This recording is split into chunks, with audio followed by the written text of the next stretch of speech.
മഴ പെയ്തതോടെ ചെളിക്കുളമായി ചെർപ്പശ്ശേരിയിലെ പുതിയ bus stand. വഴിയും ബസ് ബേയും ചെളിയിൽ മുങ്ങിയതോടെ ദുരിതത്തിലായി യാത്രക്കാർ. കോറിവേസ്റ്റിട്ട് പ്രശ്നം പരിഹരിക്കാൻ നടപടികളുമായി നഗരസഭ. കാലപ്പഴക്കത്താൽ ശോചനീയാവസ്ഥയിലായതിനെ തുടർന്ന് അടച്ചിട്ട ചെർപ്പശ്ശേരിയിലെ ബസ് സ്റ്റാൻഡിന് ബദലായി ദിവസങ്ങൾക്ക് മുമ്പാണ് പുതിയ ബസ് സ്റ്റാൻഡ് പൂർണ്ണമായും പ്രവർത്തനം ആരംഭിച്ചത്. ഇപ്പോൾ ചെർപ്പശ്ശേരിയിലെ എല്ലാ ബസ് സർവീസുകളും പുതിയ ബസ് സ്റ്റാൻഡിനെ കേന്ദ്രീകരിച്ചാണ് നടത്തിവരുന്നത്. ഇത് യാത്രക്കാർക്കും ബസ് ജീവനക്കാർക്കും വലിയ ബുദ്ധിമുട്ട് ഉണ്ടാക്കുന്നതായും പരാതി ഉണ്ട്. ഇതിനു പിന്നാലെയാണ് ചൊവ്വാഴ്ച രാത്രിയിലും ബുധനാഴ്ച രാവിലെയുമായി പെയ്ത ശക്തമായ മഴയിൽ ബസ് സ്റ്റാൻഡ് ചെളിക്കുളമായി മാറിയത്.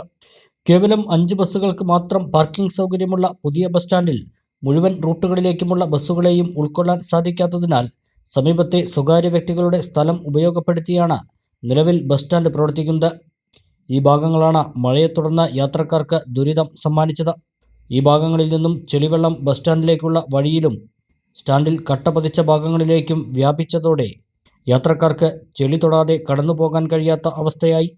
വിഷയം ശ്രദ്ധയിൽപ്പെട്ടതോടെ നഗരസഭാ അധികൃതർ സ്ഥലത്തെത്തി മുൻകരുതലിന്റെ ഭാഗമായി നേരത്തെ ഇറക്കിയിരുന്ന കോറി വേസ്റ്റ് നിരത്തി പ്രശ്നം പരിഹരിക്കാനുള്ള നടപടികൾ ആരംഭിച്ചു. മഴ കനത്താൽ ബസ് സ്റ്റാൻഡിന്റെ അവസ്ഥ എന്താകുമെന്ന കാര്യത്തിൽ വലിയ ആശങ്ക ഉയരുന്നുണ്ട്.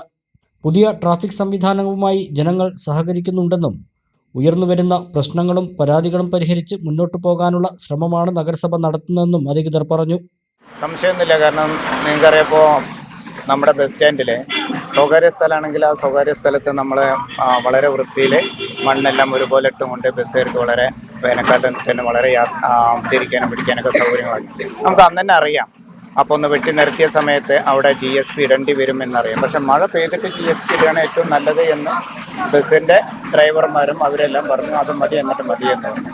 അതുകൊണ്ടാണ് ഇന്നലെ രാത്രി മഴ പെയ്തു വളരെ പെട്ടെന്ന് തന്നെ കുറയുന്ന GSP നിങ്ങൾ കണ്ടില്ല, കുട്ടികൾ കണ്ട 5-8 ലോഡ് GSP വന്നു കഴിഞ്ഞു. GSP നിരത്തി കഴിഞ്ഞാൽ ആ പ്രശ്നവും തീരും. അല്ലാതെ ആദ്യത്തെ ആ മഴയത്തുള്ള ചളിവെള്ളം മാത്രമാണ് ഇപ്പോൾ ഒന്ന് താഴത്തേക്ക് നീങ്ങിയിട്ടില്ല. നല്ല മഴ പെയ്ത് കഴിഞ്ഞാൽ അത് പോവുകയും ചെയ്യും. വളരെ സൗകര്യത്തോട് കൂടിയിട്ടാണ് ഇപ്പോൾ ബസ് സ്റ്റാൻഡിൽ നിൽക്കുന്നത് തന്നെ. എല്ലാ സ്വകാര്യ വ്യക്തികളും നമുക്ക് വളരെ അനുകൂലമായിട്ട് നമ്മുടെ ചെറുപ്പശ്ശേരിയിലത്തെ ബസ് സ്റ്റാൻഡ് പുതിയ ബസ് സ്റ്റാൻഡ് നീങ്ങട്ടെ എന്നുള്ള ചിന്തനത്തോടു കൂടി പോകണം. ആർക്കും ഒരു ആക്ഷേപവുമില്ല. അറിയാപ്പോൾ യാത്രക്കാർക്ക് വളരെ സൗകര്യമായിട്ട് അവരങ്ങോട്ട് പോകണം. ടൗൺ ആയിട്ട് വികസിച്ച് കഴിഞ്ഞു. നമ്മളാകെ ഞങ്ങളെല്ലാം ബേജാറായിരുന്നു നമ്മുടെ വിദ്യാർത്ഥികൾ എങ്ങനെ പോകും. ആ വിദ്യാർത്ഥികൾക്കും കുഴപ്പമില്ല. അവർ വളരെ സുന്ദരമായിട്ട് നമ്മുടെ ഇല്ലിക്കോട്ട് റോഡ് കൂടെ വളരെ നന്നായിട്ട് പോകുന്ന എല്ലാവർക്കും നല്ല ആദ്യം ഒരു ബുദ്ധിമുട്ടുണ്ടാവും.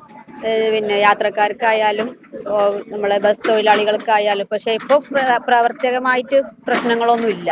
സുഗമമായി നടന്നു പോകുന്നുണ്ട്. പിന്നെ മഴ പെയ്തത് മുൻകൂട്ടി കണ്ടിട്ട് തന്നെയാണ് നമ്മൾ GSP ആദ്യം 2 ദിവസം മുന്നേ ഇവിടെ ഇറക്കിയിരുന്നു. അപ്പോൾ ആ ഒരു ബുദ്ധിമുട്ട് ഒഴിവാക്കാനാണ് ഇപ്പോൾ നമ്മളത് ചെയ്തുകൊണ്ടിരിക്കുന്നത്. ഇപ്പോൾ നിലവിൽ ആ ഒരു ബുദ്ധിമുട്ട് ഇതോടുകൂടി ഒഴിവാകുന്നതായിരിക്കും. പിന്നെ പുതിയ ബസ് സ്റ്റാൻഡിലിട്ട് നമ്മുടെ ഇപ്പോൾ കഴിഞ്ഞൊരു പരിഷ്കരണം എന്ന് പറയുന്നത് റോഡിൻ്റെ ഇരു സൈഡിലായിട്ടും അവിടെ ഇവിടെയൊക്കെ ആയിട്ടാണ് ഓരോ ഭാഗത്തുള്ളവരെ സബ്സ്റ്റിറ്റ്യൂട്ട് ചെയ്തിരുന്നത്. അപ്പോൾ അതിൽ നിന്ന് പുതിയൊരു ബദൽ മാർഗമായിട്ടാണ് നമ്മൾ പുതിയ ബസ് സ്റ്റാൻഡിനെ ലൈവ് ആക്കിയത്. അണിഞ്ഞൊരുങ്ങാം ഈ ആഘോഷക്കാലം നിവ ഗോൾഡിനൊപ്പം. നിവ ഗോൾഡ്, ചെർപ്പുളശ്ശേരി ആൻഡ് ഒറ്റപ്പാലം.